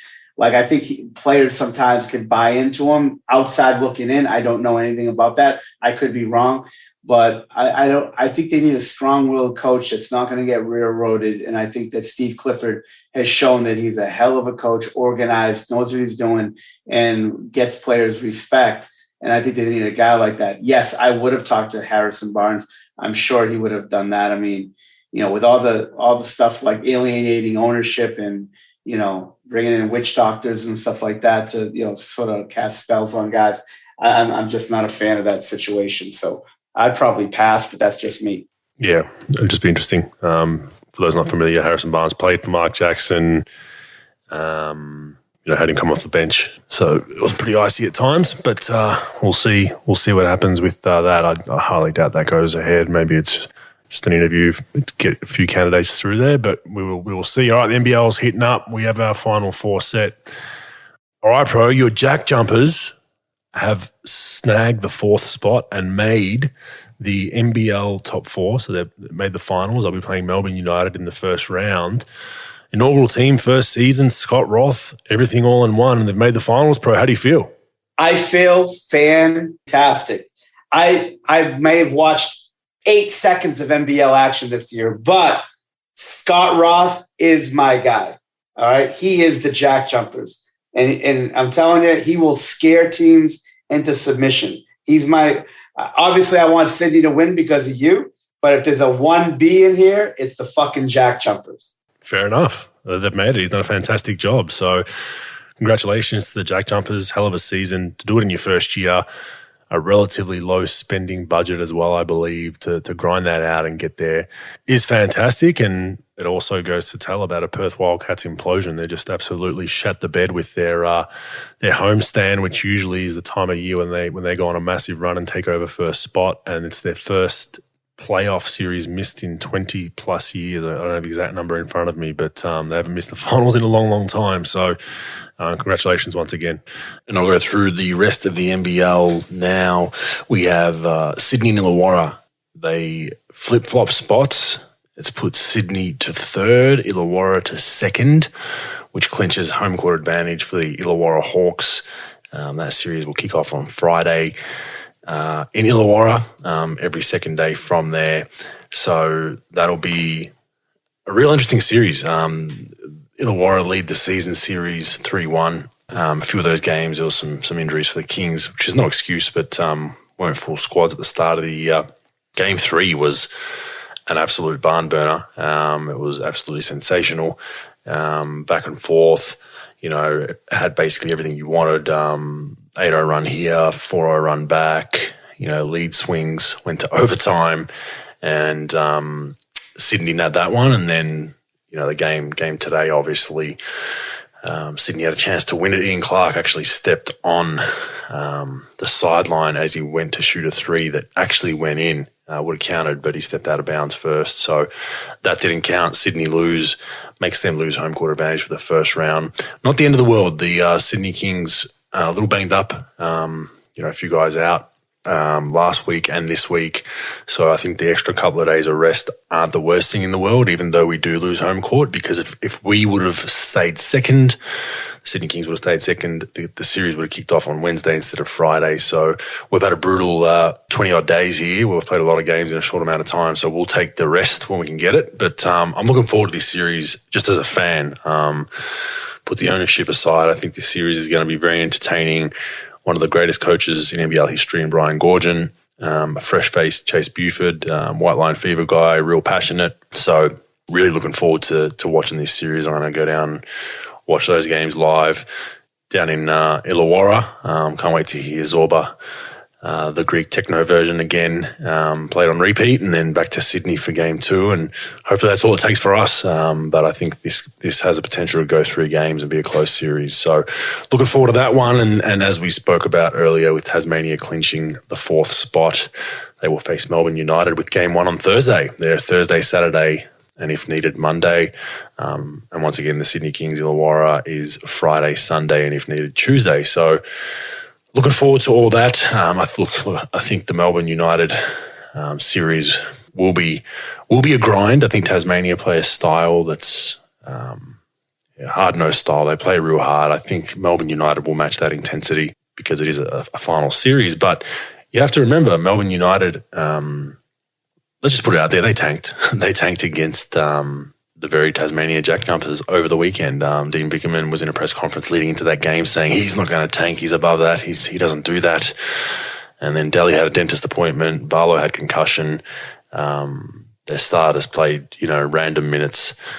They didn't look like they wanted to win that game at all, and credit to the Jack Jumpers, they played a hell of a game, made some tough shots, but it was a 20-point blowout. So it was quite obvious to anyone with half a brain that the Melbourne United tanked, which then obviously put pressure back on Perth. It still left the fate into the Wildcats' hands. So all you Wildcats fans are a bit cranky at Melbourne United for tanking.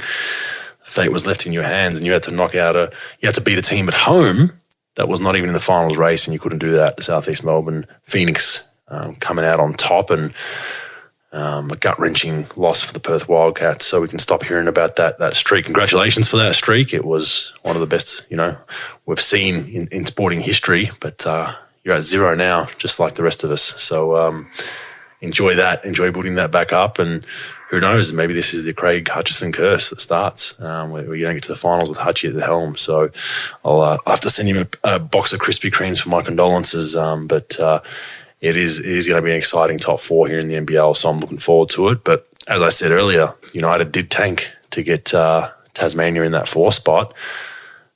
Tasmania could look at that as a bit of motivation, something that, whenever you pick a team, we'd rather play that team out of that team. Scott Roth can definitely use that on a notice board in their practice facility and tell them about it every single day. These guys wanted to play you because they didn't think you were as good as Perth. So it will be an interesting series. I think it has the potential to go 3. I think down in Tassie they could grind it out. But look, Melbourne United, I think, are too deep. They have a very, very well-balanced roster, very, very good defensively. So I can't see them losing this series. But I also didn't see Tasmania making the top 4. And I have to fall on my sword. I picked Tasmania at the bottom of the ladder in the preseason. So I got one wrong there. So much respect to them and what Scott Roth has done. I didn't think they had a deep roster. I thought they were talented 6, 7.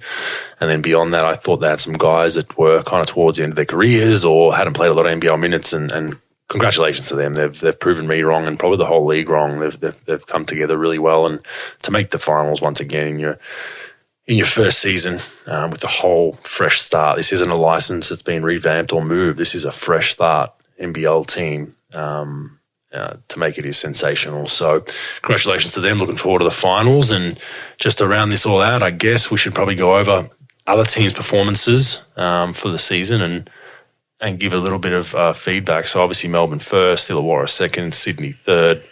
Tasmania is in 4th. Obviously that cuts it out. So you've got Perth in 5th.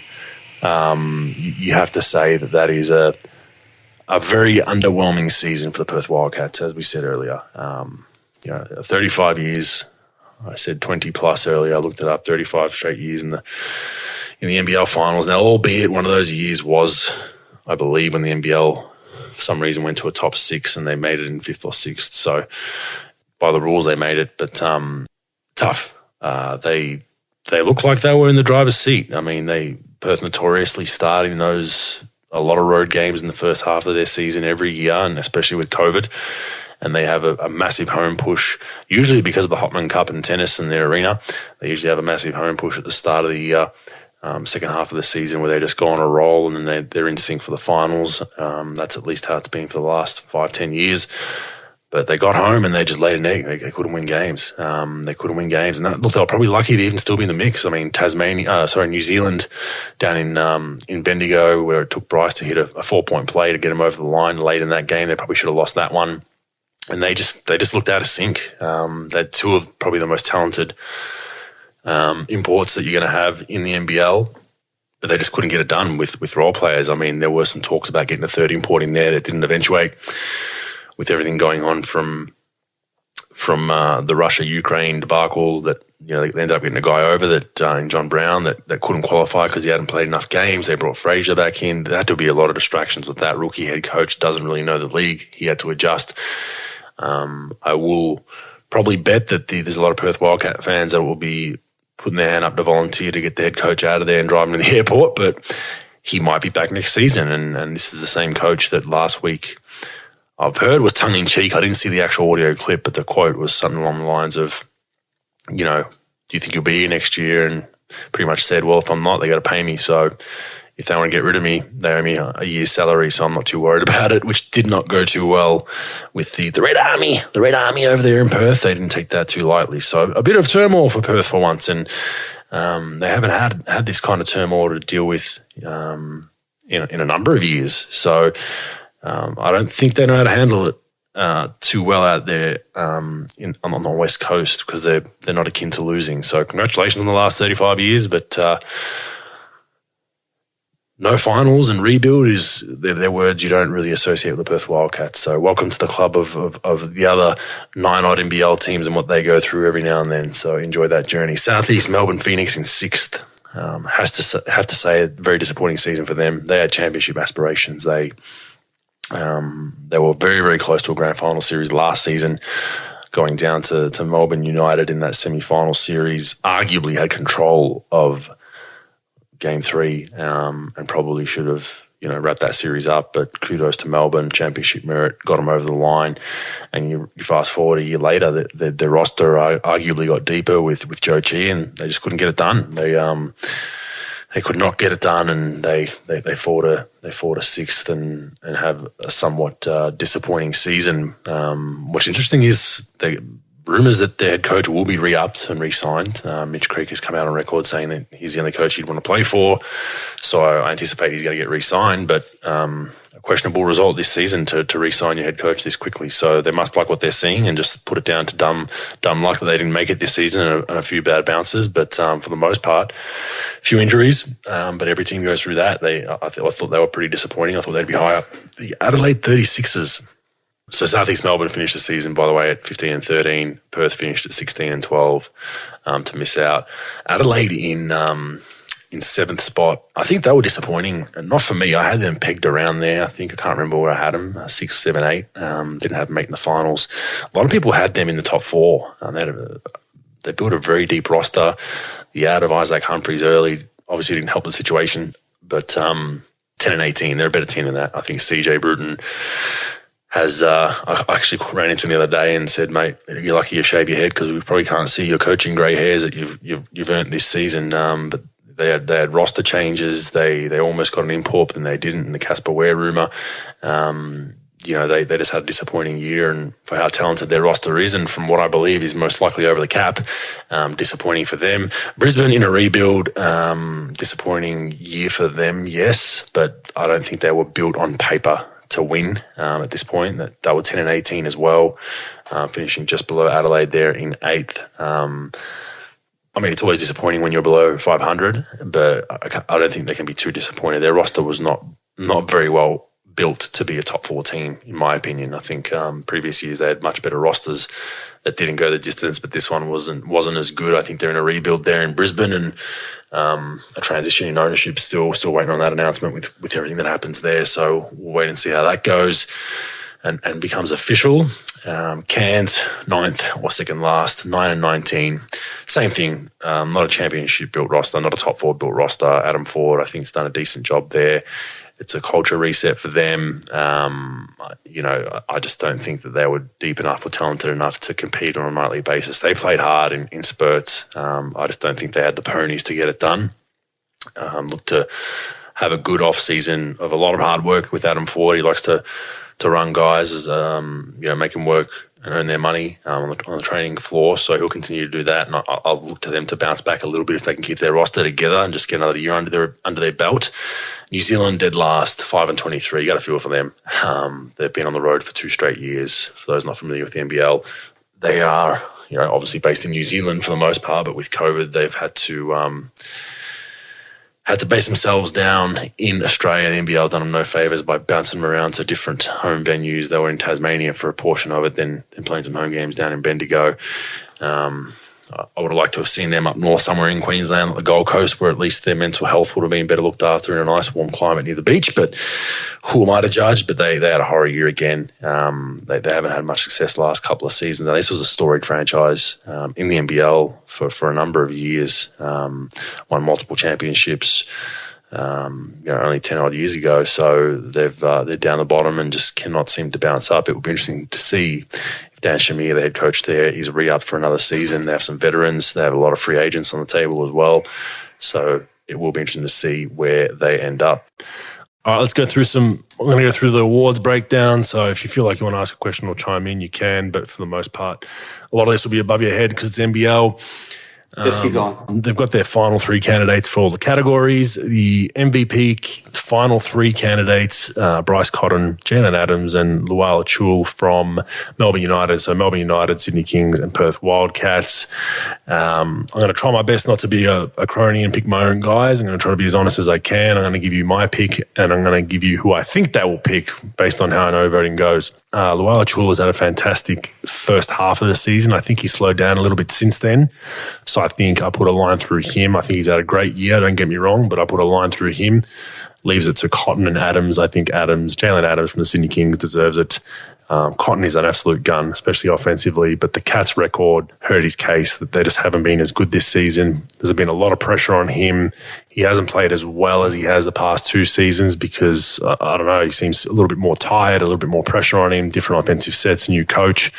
Adams, for me, is a no-brainer. I think fantastic. He's the best two-way player in the league. He's very, very good defensively. That's a difference between him and Cotton for me this season. Cotton's great offensively, but, they try to hide him as much as they can defensively. Doesn't really bring much on that end, whereas Jalen Adams is elite at both ends. So, and the defensive end doesn't show up on the stat sheet. He's a high-scoring guard who plays D, so I think he deserves it, and I think they'll give it to him. I think he'll win that one. So, Coach of the Year, Chase Buford, Dean Vickerman, or Scott Roth. Look, I think all of them have been great. Melbourne United have been clear number 1 for the whole season.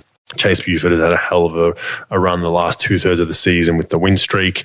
But I'm going with Scott Roth. I think he's done the job. As much as I'd love to have an owner bias, and I think Chase should be up there, I've got to go with Scott Roth. I didn't pick Tasmania to be any good at all. I didn't think their roster was deep enough. I think they were all over the place. One of the lowest spending teams in the league, and he has led them finally. So I can't go against giving it to Scott Roth, and I think they will give it to Scott Roth because it's a great story. I think they, first season, building a new legacy down there in Tasmania, a new arena, and they've done a successful job in their first season. So Scott Roth, congratulations from Bogut and probably the NBL.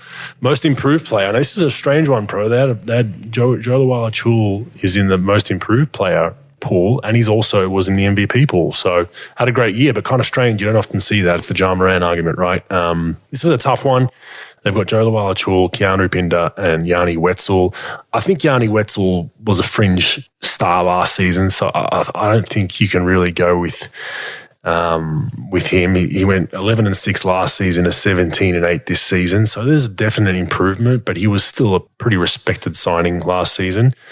Keanu Pinder, 4.8 points and 4.2 rebounds, 42% from the field last season with Adelaide. This season, he's up to 10.8, 7.5 and 54%. So he was my first kind of pick until I really looked at the numbers. Joe Luala-Chul's probably up there, 9 and 5 last season, 16 and 9 odd for a Chul this season.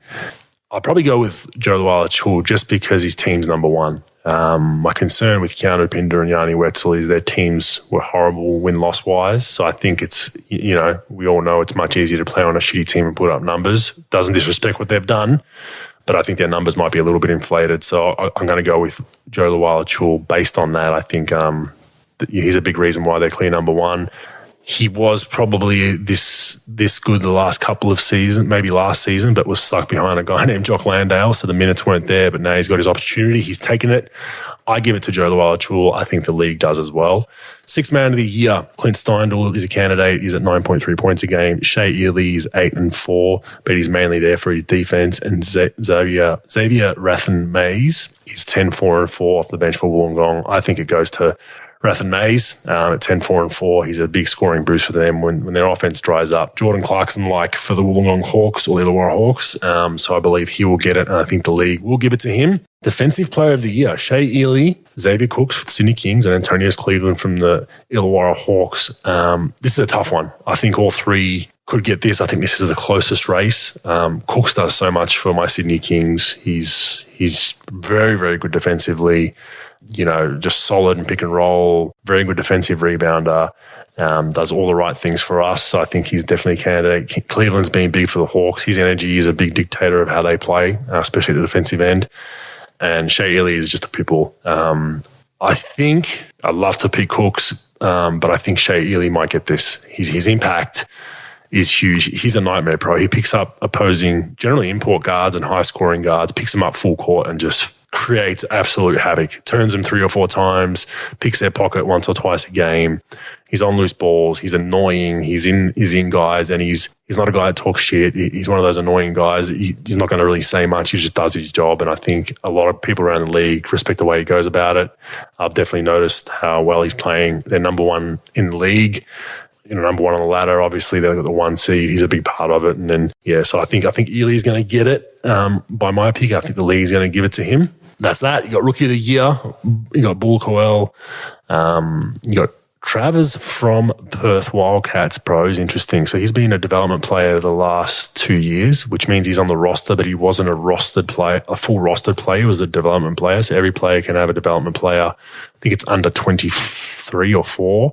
You got to have one on your roster. It's basically an upcoming star that you develop. He started for them in the grand final last season because they had injuries. But now that he's a contracted player this year, he's still eligible for the Rookie of the Year. So it's an interesting tweak in the rules. I don't think he's a rookie because he's got his feet wet the last couple of seasons. But as per this rule, he is. So I think the league will give it to him based on that. But my pick, who else they have? Usmani Dieng, solid prospect moving forward. He's probably going to be, fringe draft pick down the line. He's the other candidate. And then I think Bogut is my pick. He broke the record for the most threes from a rookie in the NBL. Was a relative unknown playing in the minor league in the NBL 1. Had a fantastic year, so I would pick him, but I think the league will pick Travers.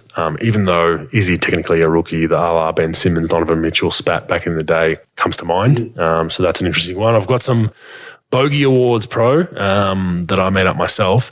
NBL Commentator of the Year, I am going with Leonard Copeland. He's himself. He brings humour, doesn't fence sit, calls it as he sees it, has some hilarious one-liners.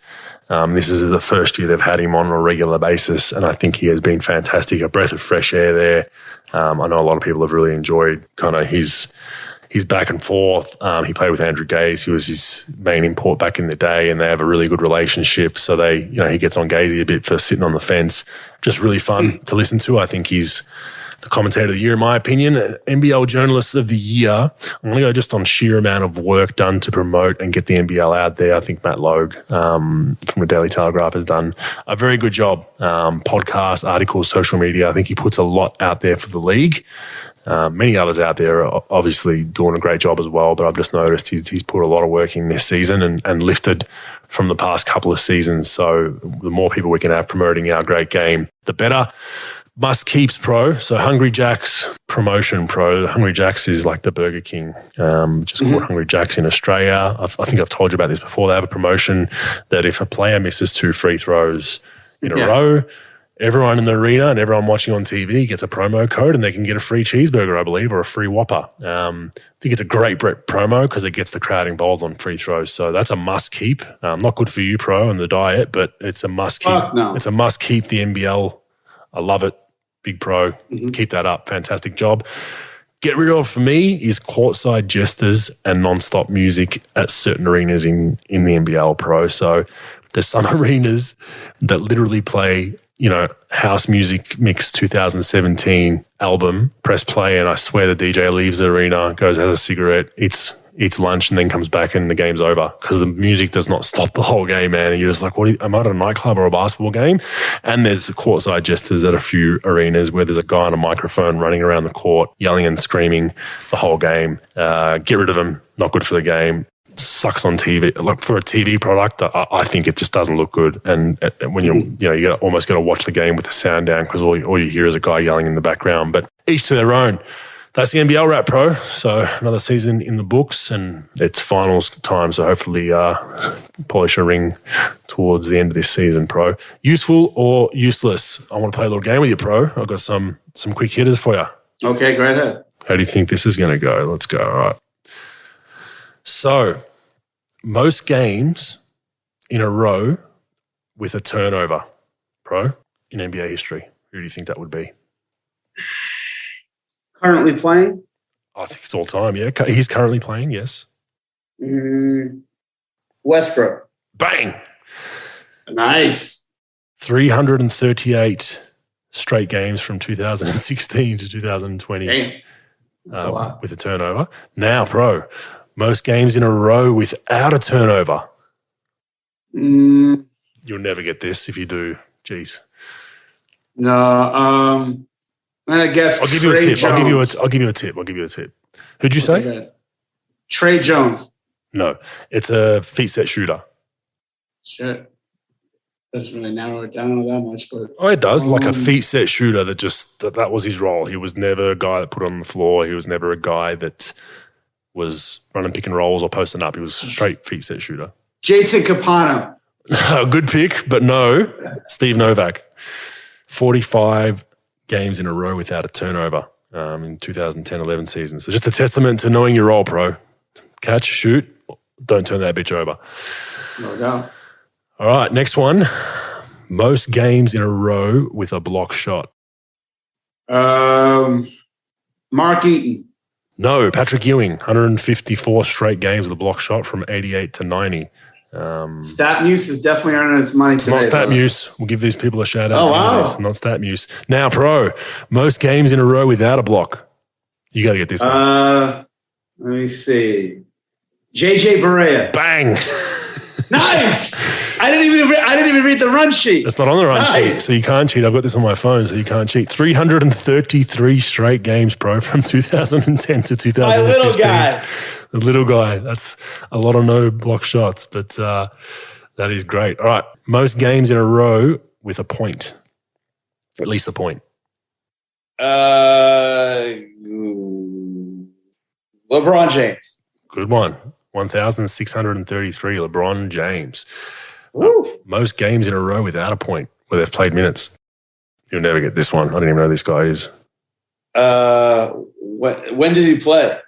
95, 96. Give me initials. 95, 96, and this was a CJ, and 95, 96. He might have been on the championship team that year, actually. CJ.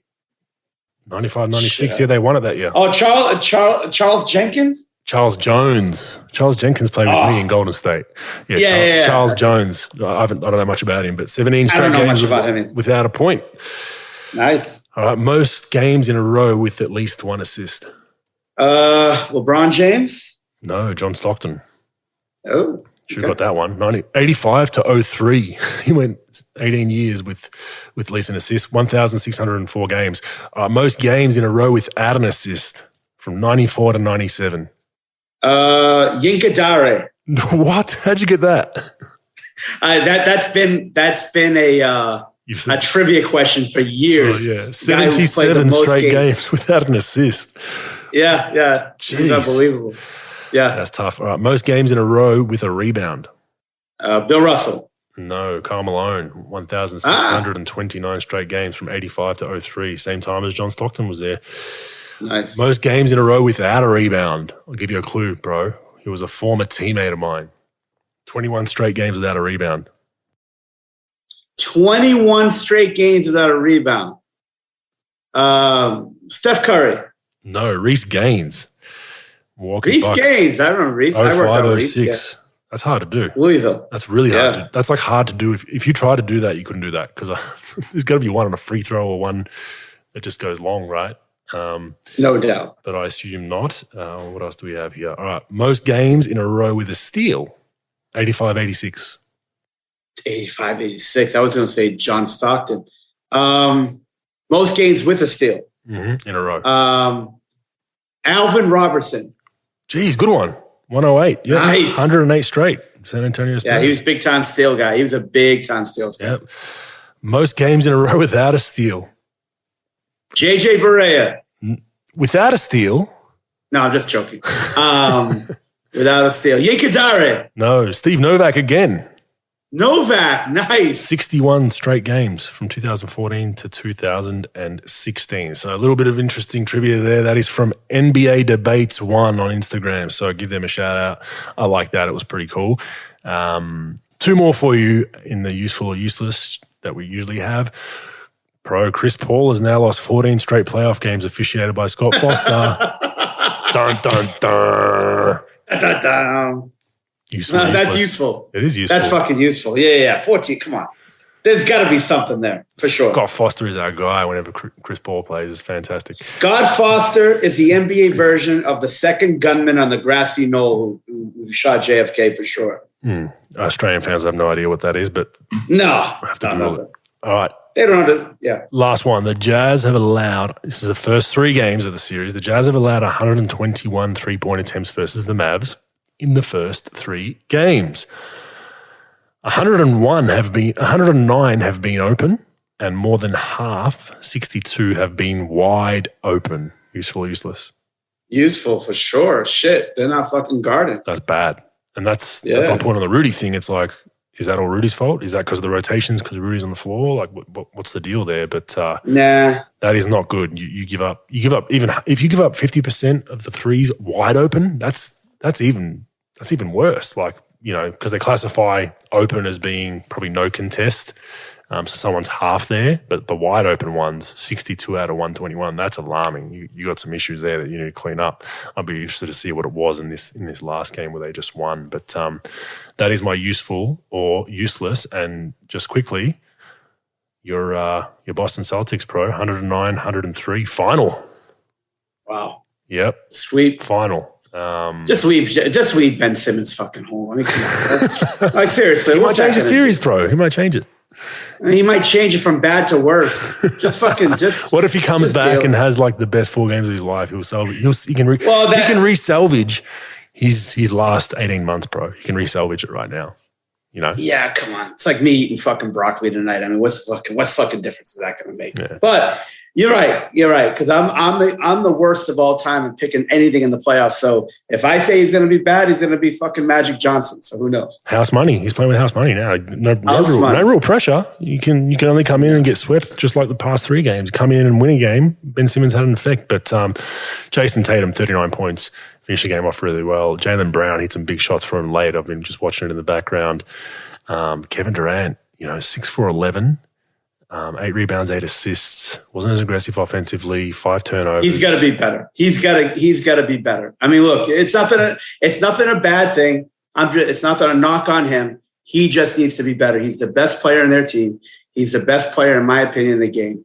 They got to get him something easy. They got to get him. They got to put something out on the floor that gets him something easy. Everything he gets is because he's such a great scorer. Get him an easy layup. Get him an easy pin down for that elbow jump. I don't know. Steve Nash, I think they need to do some homework. But when Bruce Brown, no offense to Bruce Brown, when he's your best player on the floor, he led them in scoring with 26. He had 8 rebounds and 3 assists. If he's your best player in a playoff game, you're probably not going to win that game, in my opinion. And that's no disrespect to Bruce Brown. I think he's a fantastic role player. But at least he stepped up. Yeah, but he seems like he's the only guy that brings energy on that squad at the moment. Yes. Kyrie had 16, 6 for 17, so he wasn't great again. Dragic off the bench was a donut, 0 for 1, played 8 minutes, didn't score, minus 12. Patty Mills hit a couple of big shots for him, 4 or 5 from 3, but didn't play a lot. Maybe they get him back in the lineup, who knows. But ugly run out. I mean, they're in some trouble now. They're in some big trouble. So you don't see them coming out of that one. But let's move on. Let's finish off with your fact or fake news, and we'll hit the hills. Fact or fake news. Donovan Mitchell is a superstar top 10 player in the league. Fact or fake news? Fake news. I'm not there yet. I think his shooting clips just don't do it for me. I think he's a very, very good player. But he's still young. He's got a ways to go to get to a number of years to get to that top 10. But as of today, I don't think he's a top 10 player. I think there's better players out there that are in front of him. So fake news, that one? Yeah, I fake news it. I got him. Currently, I have him at 16. I just don't, for now, look, he's been a very good player. Don't get me wrong. He's an undersized 2 guard who gets a lot out of his game. In my opinion, volume shooter, volume scorer, doesn't do anything on the defensive side, and he's got to step up more in the playoffs. He's got to look, if he wants to be in that realm of top 10 guys, he's got to be able to carry that team on his back. And it's not just scoring 29 a game in a series. It's actually, you gotta be on for the majority of the time. He's just not. So I say fake news as well. A very good player, don't get me wrong, but fake news. All right, Bogues. So we have obviously we talked about injuries a lot tonight in the pod. I'm going to say this with Phoenix, with Booker. If Booker is out for more than one series, can they still make the Western Conference Finals? They will make the Conference Finals without Booker if he's missing multiple series with that hamstring injury. Fact or fake news? So you're essentially, we don't know who's going to get through, but let's assume it's Dallas. They're playing Dallas in the second round. I don't think they get through Dallas without Booker. I think it's going to be very, very tough. They're just going to need that extra scoring, and I think Dallas have enough good defenders to put on CP. Finney-Smith will probably get a chance at that. If it's Utah, maybe. I think they have a better chance against Utah in the second round. But, yeah, I think they need Booker back. They need Booker back in that second round. Like I said, it won't affect them this round, but you want to go into that conference finals, your second round in the West is going to be very tough. As it is in the East, I think both second rounds are going to be tough. You need to get as healthy as you can. So I think it's probably 10 days away. That's a pretty quick rebound from a hamstring. So I'm not optimistic. Maybe he joins them halfway through the series. But, if I had to today, I would say fake news. Yeah, I'm saying fake news. I just don't think – I think the lack of firepower and how Dallas guards, I think Dallas will beat Utah. And I think Dallas with a healthy Doncic, we'll assume that he's going to be healthy. It's just going to be too much to handle. I think Booker being that scorer, I don't think they have enough. I don't think they have that elite second scorer to go without Booker. I mean, CP can do it a little bit. He could give you 20, 25 on any given night. But Ayton can give you a little bit. But I think they really need that guard. I think if you're going to do anything, obviously Jokic is one of the only guys you could probably say that about. I think that if you're going to have an elite scorer, it has to come from the 1 or the 2, or the 3, but mostly a 1 or a 2, a guy who handles the ball, a guy who can score in multiple ways. I think fake news. I don't think they can make a conference final without Booker. All right, same. Let's go to the East on the same deal. Middleton, if they're missing him multiple series, say they miss him second series. Does the Milwaukee Bucks will make the Eastern Conference Finals without Middleton if he misses multiple series, this one and the next one? Fact or fake news? So that's Boston, right? That's Boston, yes. Yeah, fake news. No. You need to be healthy against Boston, and scoring is going to be an issue for him. I think Boston's best defense in the league. They're going to put something together for Giannis and try to limit his production, boxes and elbows. You've lost another very good three-point shooter. They need a healthy Middleton to even compete to get to the conference finals. In my opinion, I think Boston might be the favourites against Milwaukee in that series. If Milwaukee, of course, get through, which they should. get through the Bulls. So I think both Booker and Middleton need to be there for both their respective teams to be in the conference finals. Yeah, I think fake news as well. I think that I think Boston and Dallas will be in the finals, to be honest with you, and the way things are shaping up. And of course, I'll probably be embarrassed and something's going to happen. But I think that Boston's playing great. I think that they're dominating on both ends of the floor, and they've got star power. They've got a bench. Those guys play together. I think even with Middleton in the lineup, they would have a hard time with Boston. I'm not saying they wouldn't beat them, but that would go 6 or 7 games minimum. And I say it's fake news. I say they don't make the conference finals if Middleton can't come back for next series for sure. Totally agree. Beautiful. Another week, another one in the books. Thanks everyone for joining us again. Rogue Bogues on all your social media platforms at Hoop Consultants for Pro, and we will see you all next week for more playoff action. See you guys next week. I'm sure I'll have another trainer line story for you guys, so tune in. That might be a new niche. Yeah, shitting on trainers. No doubt.